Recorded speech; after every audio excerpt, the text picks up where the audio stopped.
వస్తున్నా 1 సెకండ్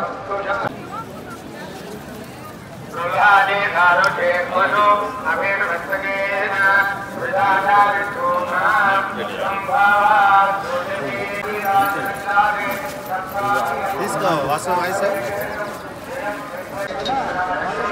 ఇంకి బండి ఇక్కడ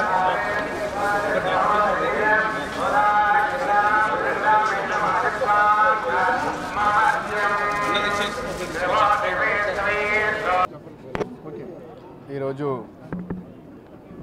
వెంకటేశ్వర స్వామి గారిని దర్శించుకోవడానికి నాకు ముఖ్యంగా రాజ్యసభ సభ్యుడిగా కాంగ్రెస్ పార్టీ తరఫున మా అధినాయకురాలు సోనియా గాంధీ గారు, రాహుల్ గాంధీ గారు, మల్లికార్జున్ ఖర్గే గారు, కేసీ వేణుగోపాల్ గారు, దీపాదాస్ మున్షి గారు, తెలంగాణ రాష్ట్ర ముఖ్యమంత్రి పెద్దలు రేవంత్ అన్న గారు, ఉప ముఖ్యమంత్రి మల్లు భట్టి విక్రమార్క గారు, వాళ్ళందరి ఆశీస్సులతోని ఈరోజు నాకు రాజ్యసభ సభ్యుడిగా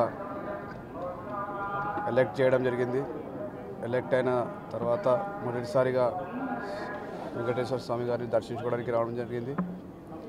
నాలాంటి ఒక యువకునికి, ముఖ్యంగా ఒక బీసీ బిడ్డకి ఇంత పెద్దల సభకు పంపించినందుకు వారందరికీ కూడా చేతులు జోడించి నమస్కారం తెలియజేస్తున్నాను. అందరు బాగుండాలని, రాష్ట్రం బాగుండాలని, అందరికీ మంచి జరగాలని కూడా స్వామి గారిని కోరుకోవడం జరిగింది. ఎన్ని సీట్లు తెలంగాణ రాష్ట్రంలో కాంగ్రెస్ పార్టీ వచ్చిన తర్వాత ప్రజలలో చాలా మార్పు కనిపిస్తుంది.